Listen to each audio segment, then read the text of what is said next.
try this one instead. So Julia is the environmental planning manager, as I said. She's been there for about 10 years.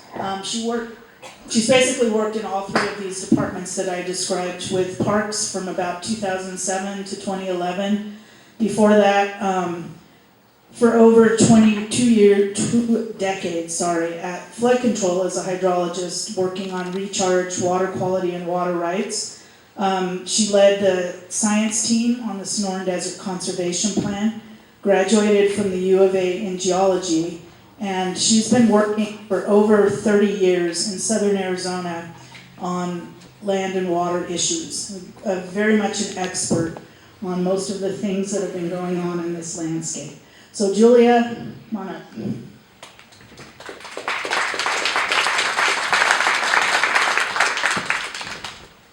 Good morning, everyone. Happy to be here and hear about all of your interests this morning as well.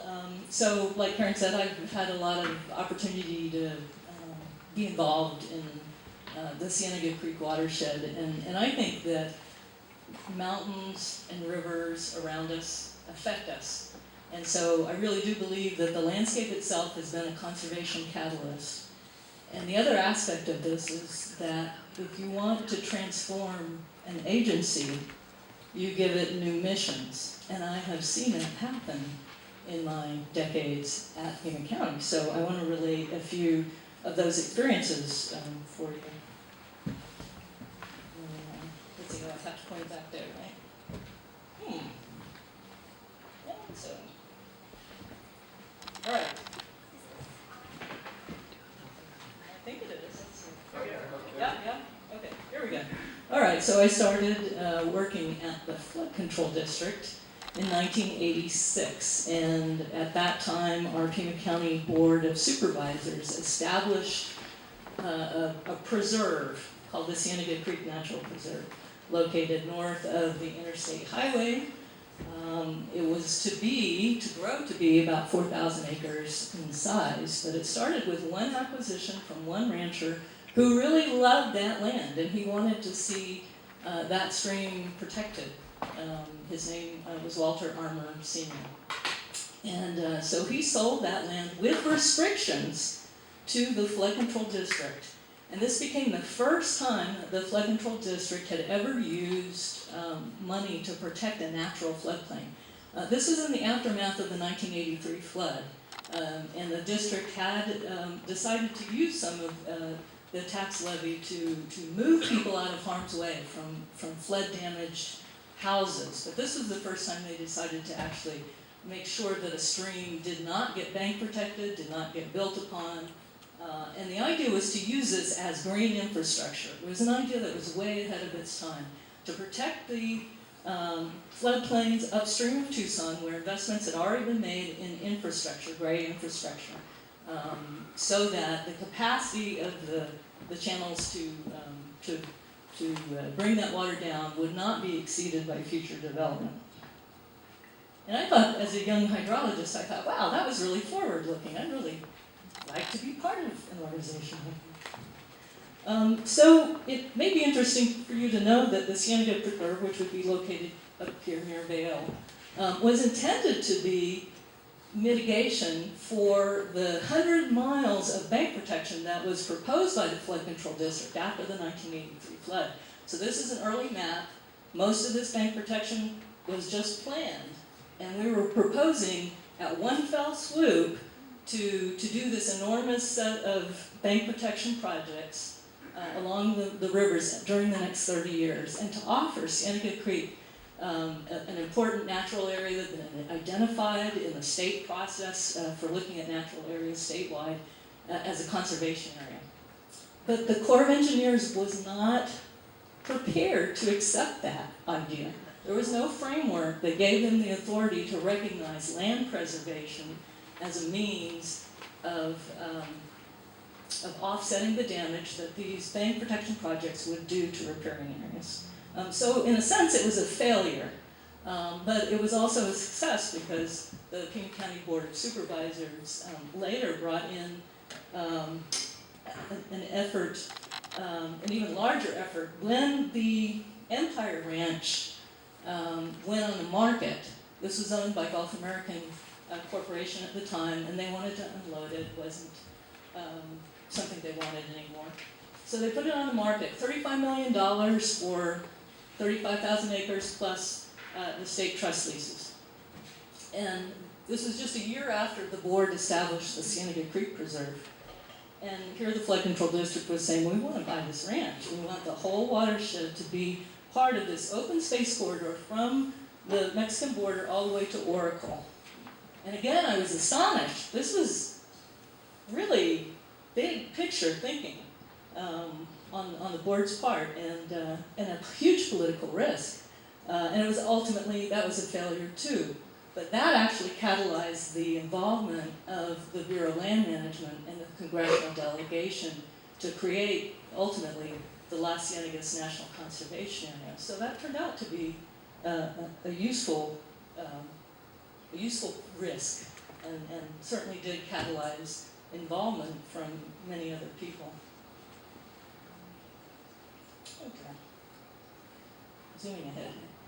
Okay, so the formation of the Empire Ranch and Las Ciénegas National Conservation Area also included this area that you probably have heard about, Ciénega Valley Acquisition Planning District, because, again, it was part of that idea of conserving an entire watershed and entering into a partnership with the state land department. So the state land department at that time, in the early days, did have land exchange authority, and they were going to do a lot of future land exchanges with the BLM. But there was, I think, a court decision that precluded that. So every land exchange going forward would have to be congressionally auzed first, and then is it a state constitutional amendment even, I think. So that has left a great unfinished agenda here for conservation in the form of state lands. However, under the Sonoran Desert Conservation Plan, Pima County did start to acquire a lot of areas in the watershed. To date, Pima County has spent $64 million in the watershed, including Colossal Cave, the Barbie Ranch acquisition, the Emperita Ranch. This was to be a whole planned subdivision development, so that really removed that threat. The Sands and Kleins Ranch here, and also even a few parcels in the Empire Mountains were acquired over time.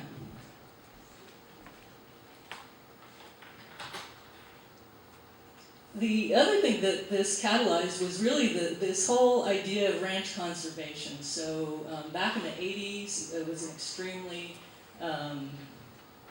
difficult time politically, between ranchers and environmentalists. There was a lot of conflict going on. And Colby, Congressman Colby, had a vision for the Las Ciénegas area, that this would be a model for resolving some of those conflicts and showing the potential for wildlife conservation to coexist with ranching. And I think through the work of the BLM, a lot of that has been shown.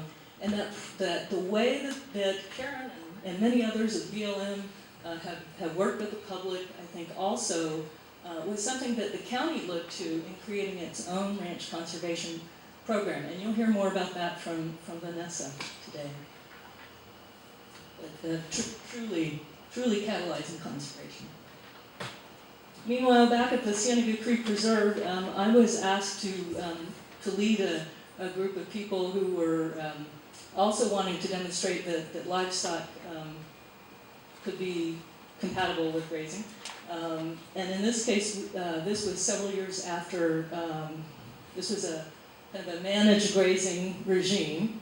And so there was a greatly increased cover along the stream banks. So we're starting to get graft coming back here to hold the soil.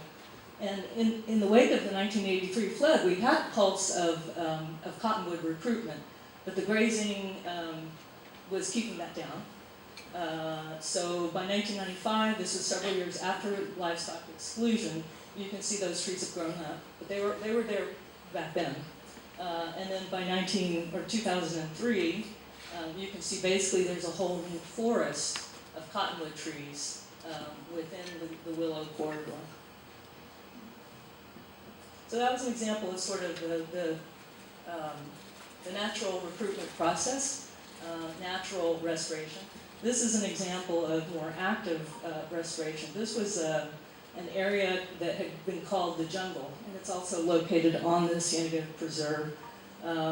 So this was an area of 60 acres that was cleared for phreatophyte control in the 1970s by the Empresa Ranch when that was in their ownership.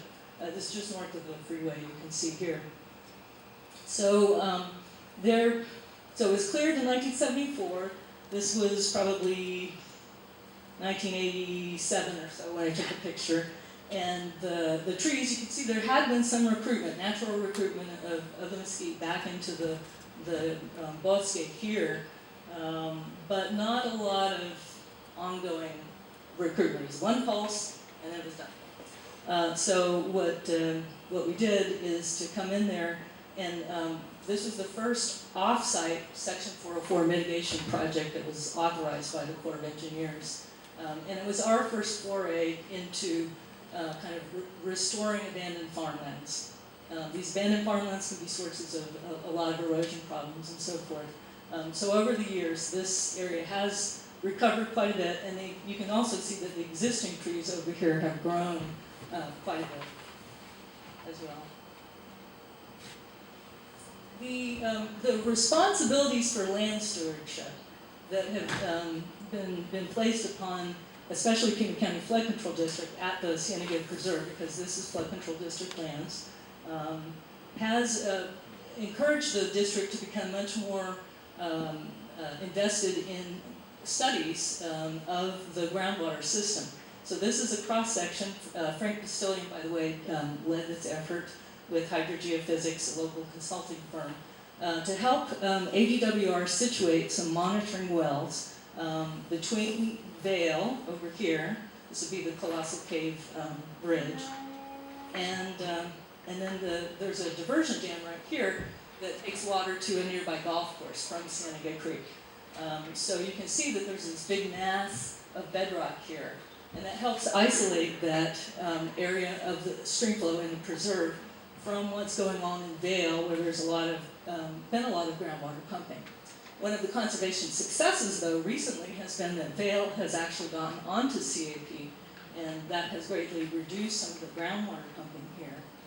But again, it's not really propagating, as far as we can tell, up to this well right here, because in part it's isolated by some of this bedrock. So this is kind of just exemplary of some of the need for scientific study that has come because of the responsibilities for land stewardship.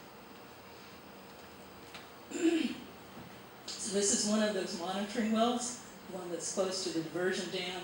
This is where the base flow of Ciénega Creek is diverted pursuant to an historic water right that was retained until recently by the golf course. There is basically an underground dam here. It was really an innovative process at its time. Arizona's first hydrogeologist was called G.P. Smith, and he helped write the water code for the state. And he understood that by placing this, basically a concrete arch dam, in the sand of the stream, it doesn't extend above ground, it was just flush with the channel, that he could impound the flow, the underground flow of the stream, force it up, and then capture it in a canal. And so to date, it is still diverted to the Del Lago golf course. But under the Rosemont Mine proposal, it may be available in the future to return it to the stream as mitigation for impacts on the continent. So this is a very painful aspect of what's going on in the watershed right now. The fact that the proposal has been approved for the mine to go forward.